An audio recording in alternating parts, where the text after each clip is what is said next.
Capítulo 11. A questão inquietante do espírito. Parte 2. O sonambulismo era uma condição muito misteriosa. Fazia com que alguém se movesse como se estivesse acordado, mesmo quando estava dormindo. A causa pode ser algum tipo de distúrbio cardíaco, algo que nenhuma quantidade ou tipo de medicamento poderia curar, pois não havia remédio para acalmar um espírito perturbado. Mau conhecia uma cortesã que sofria dessa doença. Ela tinha uma disposição alegre, uma boa cantora, e um homem até falava em comprá-la para sair da prostituição. Mas as negociações fracassaram, pois todas as noites ela vagava pelo bordel como uma mulher possuída. Rumores feios começaram a persegui-la. Certa noite, quando a senhora tentou contê-la para impedi-la de andar, a mulher a arranhou tanto que ela sangrou. No dia seguinte, as outras mulheres confrontaram-na sobre o seu comportamento, mas a cortesã disse alegremente: "Meu Deus, senhoras, do que estão a falar?" A mulher não se lembrava de nada, mas seus pés descalços estavam cobertos de lama e arranhões. E o que aconteceu com ela? Jinchi perguntou. Ele, Mau e Gao-chun estavam juntos na sala de estar, junto com o consorte Gyokuyo. Ongnian estava cuidando da princesinha. Nada, disse Mau secamente. Quando as discussões sobre sua emancipação terminaram, o mesmo aconteceu com ela vagando por aí. Será que as discussões a incomodaram, então? Gyokuyo perguntou com um olhar confuso. Mau assentiu. Parece provável. O pretendente era o chefe de um grande negócio, mas era um homem que já não só tinha esposa e filhos, mas também netos. O contrato da mulher iria terminar com outro pelo menos um ano de trabalho. Talvez ela achasse a ideia de trabalhar mais. Um ano melhor do que se casar com um homem em quem ela não tinha interesse. No final, a mulher havia cumprido o restante do seu contrato sem mais ofertas para comprá-la. A agitação emocional excepcional geralmente resulta em perambulações assim, por isso tentamos dar-lhe perfumes e remédios que pudessem ajudar a acalmá-la. Eles a relaxaram um pouco, mas não fizeram muito mais. Mau sempre foi quem preparou as misturas, não seu pai. Jinchi disse com mais do que um toque de tédio. E isso é realmente tudo o que existe nessa história? Isso é tudo. Mau lutou para não zombar do olhar lânguido de Jinchi. Gao-chun sentou-se ao lado dele, encorajando-a silenciosamente nesse esforço. Se isso é tudo que você precisa, preciso voltar ao trabalho, disse Mau. Então ela se curvou e saiu da sala. Vamos voltar um pouco no tempo. No dia seguinte ao testemunho do espírito, Mau foi ver seu tagarela favorito, Xiaolanlan. Xiaolanlan estava sempre tentando arrancar informações sobre Gyokuyo de Mau. Então desta vez Mau lhe deu algumas informações inócuas em troca do que ela sabia sobre o fantasma. O problema havia começado cerca de 2 semanas antes. O espírito foi avistado pela primeira vez no bairro Norte. Pouco depois, começou a ser visto no bairro Leste e começou a aparecer todas as noites. Os guardas, assustados com toda a situação, nada fizeram a respeito. Mas como a situação não parecia causar nenhum dano, ninguém os puniu pela sua inação. Parecia que o fosso profundo, os muros altos e a impenetrabilidade geral do Palácio dos Fundos tinham deixado os guardas suscetíveis a tais medos. Inútil para a segurança. Em seguida, Mau foi ver o charlatão. Seus lábios soltos lhe contaram algo novo sobre a princesa Fuyou, como ela não estava bem ultimamente. Ela era a terceira princesa de um estado vassalo tão pequeno que poderia ter sido arrancado com um dedo. Embora ela tenha recebido o título de princesa, ela era na verdade pouco mais do que uma concubina de alto nível. Ela tinha um prédio no bairro Norte. Ela gostava de dançar, mas estava nervosa e tensa, e uma vez cometeu um erro ao dançar para Sua Majestade. Os outros consortes presentes riram dela e, desde então, ela se recusou a sair da reunião. O quarto dela. Uma alma sensível, pode-se dizer. A princesa Fuyou não tinha outras qualidades notáveis além de dançar, e foi dito que nos 2 anos desde que ela chegou ao Palácio dos Fundos, Sua Majestade não passou a noite com ela nenhuma vez. Agora ela seria dada em casamento a um oficial militar, um velho amigo dela, e esperava-se que pudesse ser feliz. O pai sempre disse para não dizer nada baseado em suposições, pensou Mau. E então ela decidiu não fazê-lo.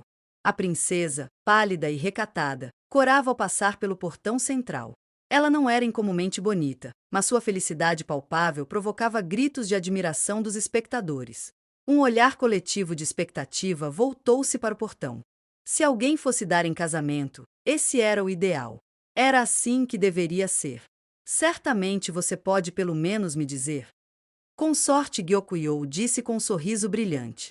Embora ela já fosse mãe de uma menina, na verdade ela ainda não tinha 20 anos e o sorriso tinha um toque infantil. O que devo fazer? Mal Mal pensou.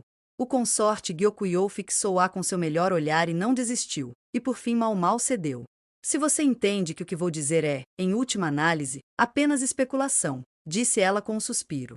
E se você prometer não ficar com raiva? Claro que não vou ficar com raiva. Fui eu quem perguntou. Parecia que ela não tinha escolha a não ser conversar. Mal Mal se preparou. E você não vai contar a mais ninguém. Os meus lábios estão selados. Gyokuyo parecia quase irreverente, mas Mal Mal decidiu confiar nela. Então ela contou ao consorte a história da cortesã sonâmbula. Não aquele que ela contou a Jinshi e ao resto deles no dia anterior. Uma história diferente. Assim como a outra cortesã, a condição se manifestou pela primeira vez quando um pretendente propôs resgatá-la do contrato. As negociações fracassaram. Isso era igual a outra história. Mas esta mulher não parou de ter sonambulismo, e os perfumes e remédios que deram algum alívio à primeira cortesã não ajudaram em nada esta. Então, outra pessoa se ofereceu para rescindir o contrato da mulher. A senhora disse que não poderia expulsar uma pessoa doente daquela maneira, mas o pretendente insistiu que eles ainda estavam interessados. E assim o acordo foi selado, pela metade do preço em prata da oferta do primeiro homem. Soubemos mais tarde que sempre foi uma trapaça. Um golpe. O primeiro homem que veio com uma oferta era amigo do segundo. Sabendo que a mulher iria fingir estar doente, ele interrompeu as negociações. Então seu amigo apareceu e a comprou pela metade do preço.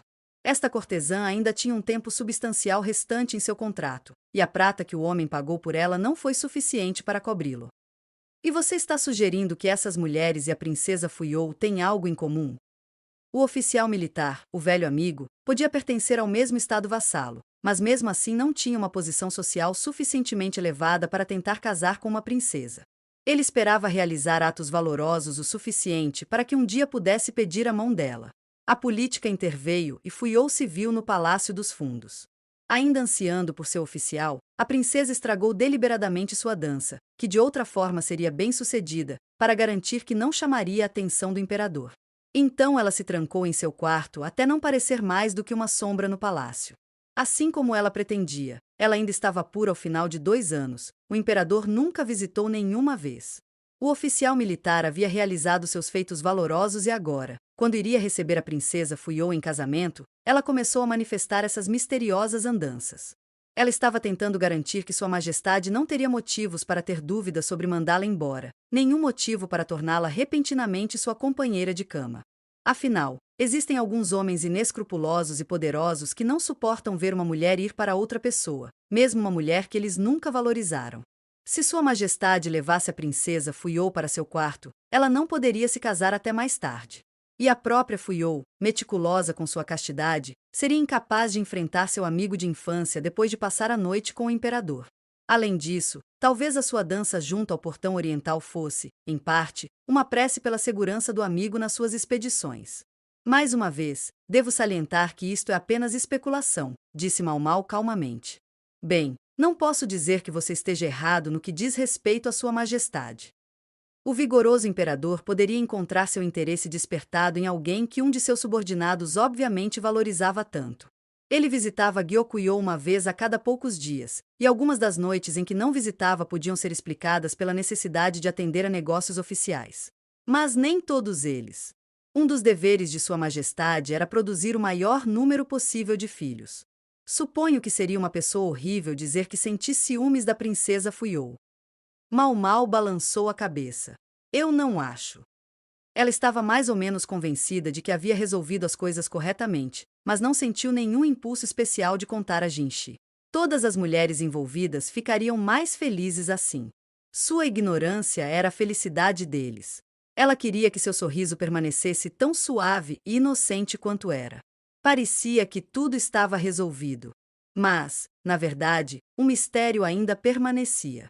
Como ela chegou até lá? Mal Mal perguntou, olhando para uma parede 4 vezes mais alta que ela. Talvez ela tivesse que investigar isso algum dia. Enquanto dançava naquela noite, a princesa Fuyou parecia realmente linda, como a heroína de um dos pergaminhos ilustrados de histórias que as mulheres tanto gostavam. Era quase difícil acreditar que ela era a mesma mulher que a estoica e reticente princesa. Mau Mau voltou ao pavilhão de Jade, mas seus pensamentos eram menos elevados do que isso. Se ao menos ela pudesse engarrafar o amor. Que remédio seria aquele que tornaria uma mulher tão bonita?